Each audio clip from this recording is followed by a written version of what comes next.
So this is new, but here we are doing, I like to think of them as Stevie shorts, short stories from Stevie.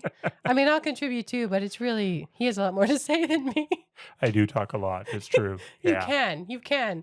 To start this one, for people who are new to you, to us, many, many moons ago now, you told me about your coffee pillars, and I believe you have held to the coffee pillars. So Yeah. Yeah. I would say I have. please tell us about the coffee pillars. I grew up in a family where drinking coffee just wasn't a thing. Tea wasn't a thing. Coffee in particular, not only was it not a thing, but there were some religious beliefs involved that made it to where drinking coffee was just not acceptable. It was No, nothing I was ever going to do. no hot beverages except hot chocolate was somehow okay. Yeah, I'm never sure how that slid in, I but don't know. but it did definitely. But tea, no. Coffee, absolutely not. And frankly, I never had any real interest in it at all. Coffee was never something that was a part of my life. When I got into high school, and coffee was just not a part of my life when all my friends started drinking it. But I came to Christianity in high school. I was baptized, and all of a sudden, all those religious scruples went away. But I still just didn't like coffee. Then I went off to college, and the college I went to, coffee was where you hung out. We didn't go to bars, we went to coffee shops. I went to coffee shops, I hung out with people, but I had no interest in the coffee at all. And when people ask me, Stephen, why don't you drink coffee? I had good reasons for it. One, it was expensive. People tend to dump all their money into coffee. It was the weirdest thing, and I didn't have much money, and that didn't appeal to me. Two, people were totally addicted to it. If they didn't drink it, they would get headaches. They couldn't even start their day if they didn't have coffee, and that was not appealing to me. But probably the biggest thing was I just didn't like it. I did not like the taste of coffee and couldn't understand why people were so into this. As often happens, things progressed, things changed, and I missed that I couldn't participate in this thing with the people around me. They were enjoying this in a way that I couldn't. And that's always bothered me. It doesn't do me any good to not like things. And so I started to think about, well, maybe this is something I should learn to enjoy. Also, I was about to do some traveling overseas. I had the great, great blessing of being able to do a semester in Egypt when I was in college. I got to spend time in Romania. I got to spend time in Europe. And in many of these cultures, coffee is a very big deal. And I knew I was going to be traveling there. And I also knew that I just didn't like coffee at all. So, as I often do, I thought about it and I came up with a plan. And what came out of this was the quest, my quest to enjoy coffee. But I had to have a plan. I had to have a way of going about this. And out of my questioning, my research, my thoughts, my discussion with other people, I generated the 3 pillars of coffee drinking to guide my quest into the love of coffee. So here we are. Here are the 3 pillars.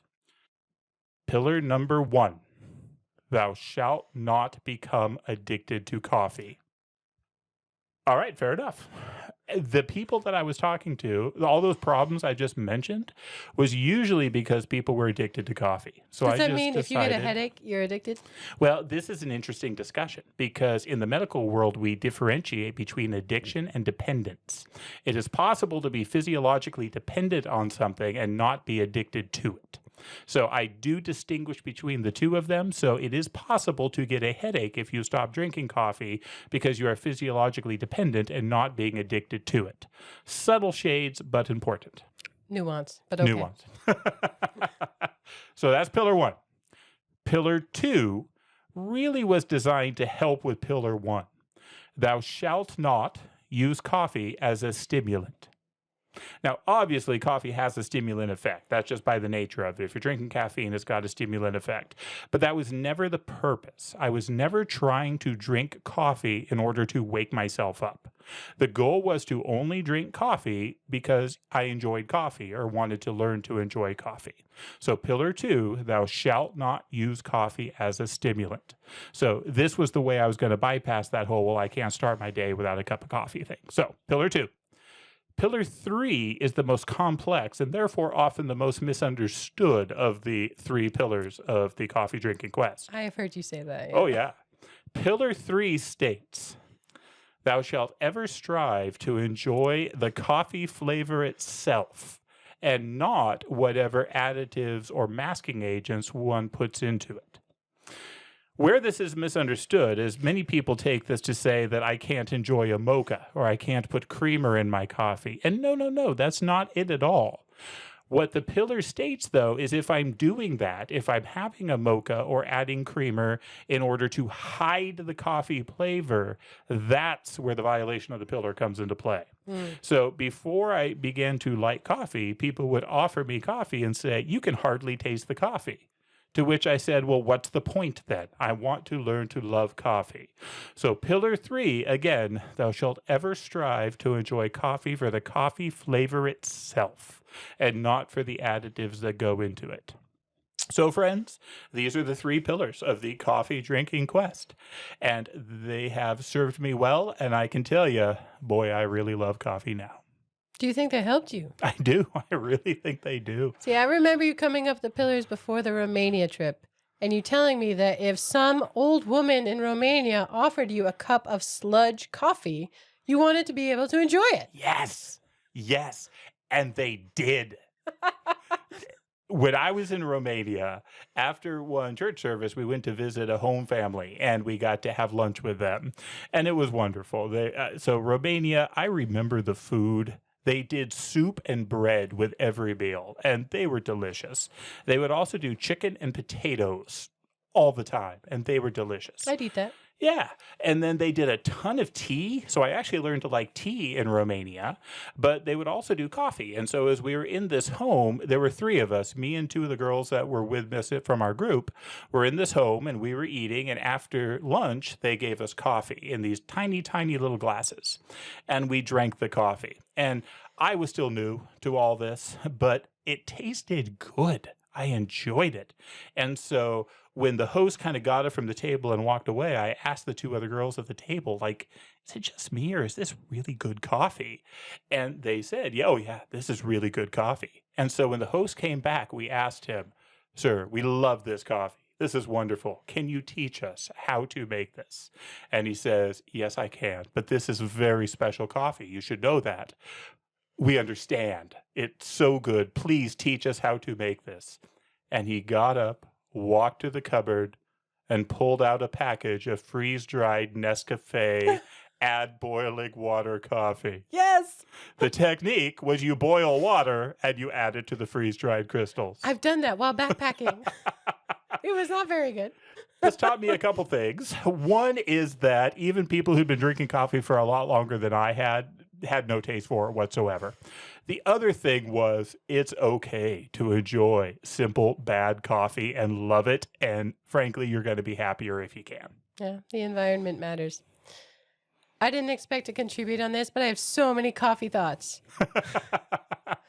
I, too, did not grow up drinking coffee, and I could not figure out why people would, because it tasted bad. Like, why would I choose to learn to like this? It tastes bad. It's like an elf when he sprays the perfume in his mouth. He's like, nah, it's bad. It was bad. I did not learn to like it myself until into my 30s. I was on a work trip, and I got miserably sick, and I was cold and fevered, and I just had to be there. There was no other option. And I was at a hotel, and they have the cheap Folgers in the back, and I found a way. And I thought, you know what? This helps me. But to pillar number 2, I find that coffee makes me fall asleep. If I have a coffee in the middle of the day, it puts me right, I need a nap. I don't get this stimulant business. It shuts me down. So that's not how, pillar number 2 is not relevant for me. So you could hold to it easily. Easily, no problem. Aristotle tells us that the sign of a virtuous person is that good things become easy to do or habitual. Way to be virtuous with pillar number 2. Automatic virtue. I don't know if that counts. It's automatic. But I do love coffee now, and I have a drink that I have every day almost, and I do love it. But it has been an unofficial pillar but I like to not need it. Hmm. And so I still hold to that, and I'll skip it sometimes just to see. Is this okay? We're okay. Yeah. And then I do. Enjoy it very much. And there is something to being able to enjoy whatever someone puts before you when when someone else is hosting. Mhm. If they're to give you crap coffee or great coffee or anything at all, it doesn't matter. My best one, and then we'll wrap up, is that I hope, convinced my children that if they drink coffee before they are full grown, they will be short people. Because I grew up hearing that. I know. That was something I totally believed. I've kind of rode that wave, yeah. Mostly because I think it's funny and it annoys my husband, who's been a coffee person since forever, and he is much shorter than his brother. It's the only difference between the two, Yeah. the coffee Basically. and height. Yeah.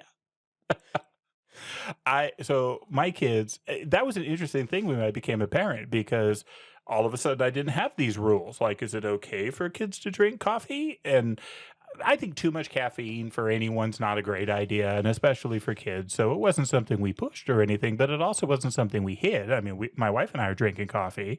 And I remember when my kids were real little, just like starting, I think, kindergarten age, they were homeschooling, and one of their topics was different flavors, different tastes.